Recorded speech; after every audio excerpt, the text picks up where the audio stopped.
আসসালামু আলাইকুম রহমতুল্লাহি বারাকাতু। সবাই কেমন আছেন গাইস? আশা করি সবাই ভালো আছেন। আলহামদুলিল্লাহ, আপনাদের দোয়া ও ভালোবাসা আমিও ভালো আছি। তো আমি আফরোজা প্রতিদিনের মতো চলে আসলাম ভিডিও নিয়ে। তো আজকে ভিডিওটা শুরু করলাম সকাল থেকে। তো এই চিংড়ি মাছ কটা হয়েছে ঘের থেকে ধরা, আমার মামা, সেই মামা দিয়ে গেছিলো চিংড়ি মাছ কটা। তো এখন এই চিংড়ি মাছ কটা মানে ভালো মতন করে তারপর জাল দিয়ে রাখবো। তো এই যে চিংড়ি মাছ খোসা আমি সম্পূর্ণ খোসা ফেলাই না, জাস্ট লেজের দিক দিয়ে কটটুক ফেলাই দিই খোসা, আর এই মাঝখানে যে চিংড়ি মাছের যে রকটা সেই রকটা ফেলাই দিই। আর মাথার দ্বারে যে একটা থাকে ইসের থলি থাকে, সেই থলির ভিতরে হচ্ছে যে বালি থাকে কিস কিস করে, এই জন্য আমি একটা করে সুন্দর মতন কুটে তারপরে করে রাখতেছি।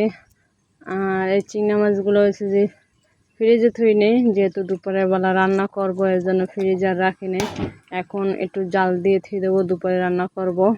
আর প্রচণ্ড চিংড়ি মাছের দাম। আর এদিকে আমার আব্বাও চিংড়ি মাছ ধরতে গেছে, মাছ ধরতে গেছে, দেখি কি মাছ পায়, দেখা যাক।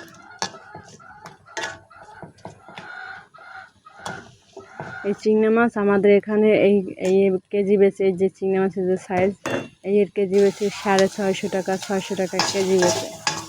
আর এর থেকে বড় যেটা সেটা হচ্ছে যে 750-800 টাকা কেজি বেচে চিংড়ি মাছ।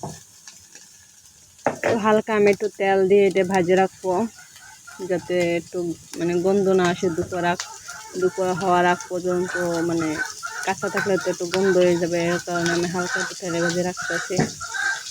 আজকে রান্না করবো চিংড়ি মাছ দিয়ে চিংড়ি মাছ দিয়ে আলু বেগুন দিয়ে ভাজা ভাজা করবো। আর চিংড়ি মাছ দিয়ে হচ্ছে আপনার চালটা মানে খাটা রানবো, টক রান্না করবো চালটা।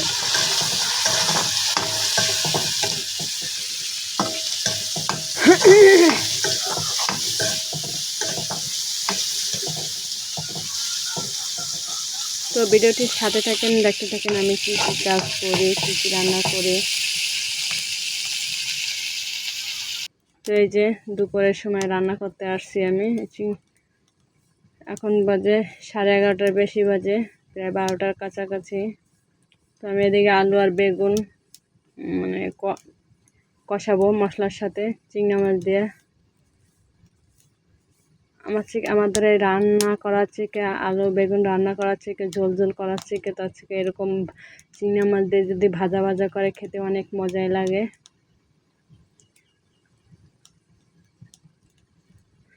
আর আমার ভিডিওটি যদি আপনাদের কাছে ভালো লাগে, অবশ্যই এটা লাইক কমেন্ট শেয়ার ও সাবস্ক্রাইব করবেন প্লিজ। পাশে বেল আইকন ক্লিক করবেন, যাতে পরবর্তীতে ভিডিও আপলোড করলে আপনাদের কাছে পৌঁছে যায়।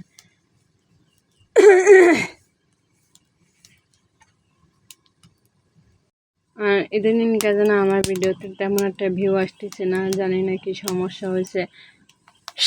হ্যাঁ, তো সবাই সবার পাশে থাকবেন, সবাই সবাইকে সাপোর্ট করবেন।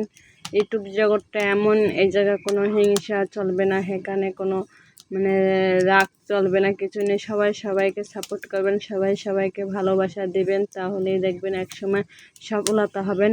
আর এদিকে আমার আব্বা এই যে চিংড়ি মাছ ধরে আনছে, তা ভালোই পাইছে চিংড়ি মাছ মোটামুটি মাশাল্লাহ। আর সাথে 2টা বাইলে মাছেরও মানে পাইছে পোনা, মানে করা, বেশি বড় না, ছোট ছোট 2টা বাইলে মাছ।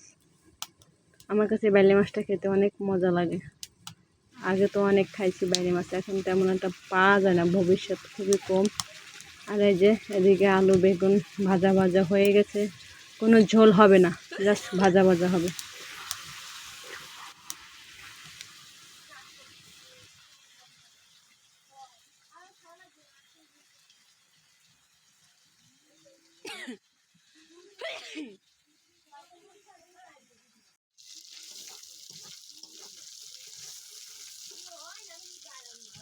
তো এদিকে চিংড়ি মাছ তেল দিয়ে আর মশলা দিয়ে একসরে মানে এটা কষাচ্ছি। এখানে জিরা বাটা, আদা রসুন সব কিছুই বাটা আছে, পেঁয়াজ সব মিশিয়ে নিয়ে একসরে বাটি রাখি আমি, আলাদা আলাদা আমি বাটি না। আলাদা আলাদা যদি বাটি, যদি মাংস রান্না করে, যেমন মুরগির মাংস গরুর মাংস যদি রান্না করি, তাহলে আলাদা আলাদা বাটি। আর এমনি সবজি তরকারি রান্না করতে গেলে আমি আলাদা।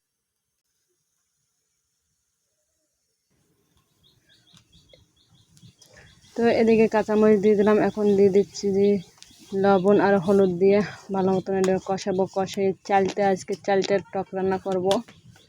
অনেক দিন পর চালটার টক। এই যে চালটাগুলো দিয়ে দিলাম, এখন সুন্দর মতন কষাবো। কষে বেশি করে পানি দিয়ে এটা টক রান্না করব।